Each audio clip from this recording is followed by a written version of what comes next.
ہمارے یہاں معاشرے کی جو روش ہے وہ ہمیں اس طرح نظر آتی ہے کہ جب کوئی شخص کمزور ہو اور ایسا محسوس ہوتا ہو کہ اس کو بآسانی دبا لیا جائے گا، کور کر لیا جائے گا، تو لوگ جو ہیں وہ نت نئے داؤ آزماتے ہیں، ٹھیک ہے نا. مطلب یوں کہیے کہ جیسے ڈوبتے کو ایک اور دھکا، ٹھیک ہے نا. اچھا، جب کوئی طاقتور نظر آتا ہے تو لوگوں کا مزاج ان کے مطابق ہوتا ہے، وہ بڑی احتیاط کے ساتھ جو ہے وہ اس معاملے کو لیتے ہیں. تو اس کو کیسا فیل کرتے ہیں آپ معاشرے میں؟ جی بالکل ایسا ہی ہے. لوگوں کا رویہ جو ہے ہمیں مختلف لوگوں کے ساتھ مختلف نظر آتا ہے. بعض لوگوں کے سامنے تو جو ہے ہم بڑے نرم ہو جاتے ہیں، اور جب طاقتور سامنے ہوتا ہے تو اس کے سامنے بڑی عاجزی کا، انکساری کا مظاہرہ کرتے ہیں اور اپنا غصہ پی جاتے ہیں، کیونکہ اپنی جو ہے نقصان کا اندیشہ ہوتا ہے. تو یہ عجیب غصہ ہے کہ جو کمزور کے سامنے تو سنبھالا نہیں جاتا، اور طاقتور کے سامنے جو ہے وہ اس میں حکمت عملی کا نام دے دیا جاتا ہے، اس پہ فوراً قابو آ جاتا ہے.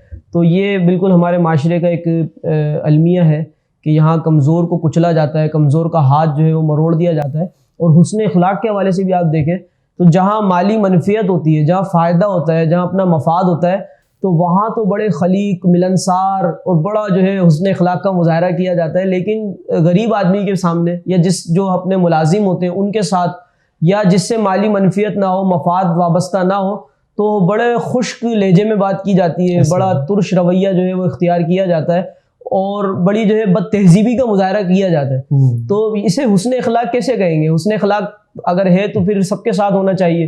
تو اسے تو پھر منافقانہ کوئی روش کہا جائے گا، اسے تو مفاد پرستی کہیں گے، یا اس کو یوں کہیں گے کہ ہم دوہری شخصیت کا شکار ہیں.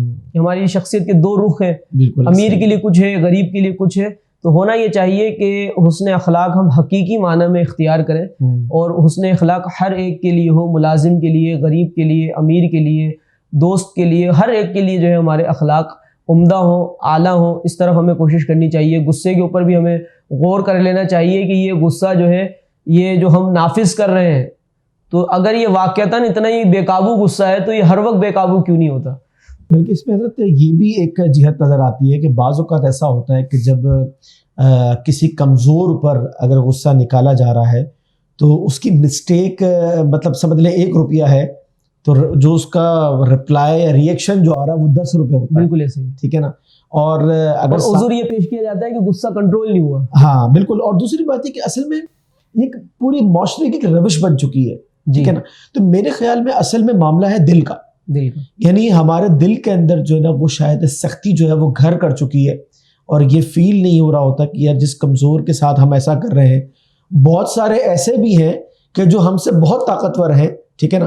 اور کہیں ایسا نہ ہو کہ مکافات عمل، یعنی آپ یہ سمجھ لیں کہ انسان جو ہے نا وہ شاید غور و تفکر نہیں کرتا. وہ یہ نہیں سوچتا کہ جیسی کرنی ویسی بھرنی ہے. ہاں، یعنی اسے ہر وقت یہ ذہن میں موجود ہونا چاہیے کسی کمزور کو کچلتے وقت کہ ایک طاقت ایسی بھی ہے جو اسے بھی کچل سکتی ہے. بالکل ایسا ہی ہے. بالکل اگر یہ احساس دل میں رہے تو پھر انسان جو ہے کسی کمزور کا ہاتھ نہیں مروڑے گا، کسی کے اوپر ہاتھ نہیں اٹھائے گا، کسی کو کچلے گا نہیں، اور اسے اللہ تبارک و تعالیٰ کا خوف جو ہے ایسے افعال سے روکے گا. تو ناظرین، ہمارے لیے پیغام یہ ہے کہ ہم اپنے رویوں پر جو ہے وہ گہری نظر رکھیں، ٹھیک ہے نا. کہیں دورخی تو نہیں ہے، کہیں ایسا تو نہیں ہے کہ ہمارے بھی معاملات جو ہیں اپنے مفادات کے پیش نظر جو ہے وہ بدل رہے ہوں. اچھا، بعض اوقات لوگ کہتے ہیں کہ جناب حکمت عملی یہی ہے، لیکن کل بروز قیامت جب رب تبارک و تعالیٰ کے حضور پیش ہونا ہوگا تو وہاں کیا جواب بنے گا؟ کیا یہ حکمت عملی یا دوہرا رویہ؟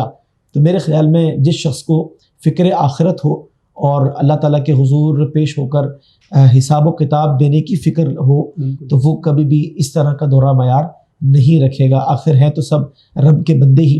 اللہ تعالیٰ ہمیں دل کی نرمی نصیب فرمائے.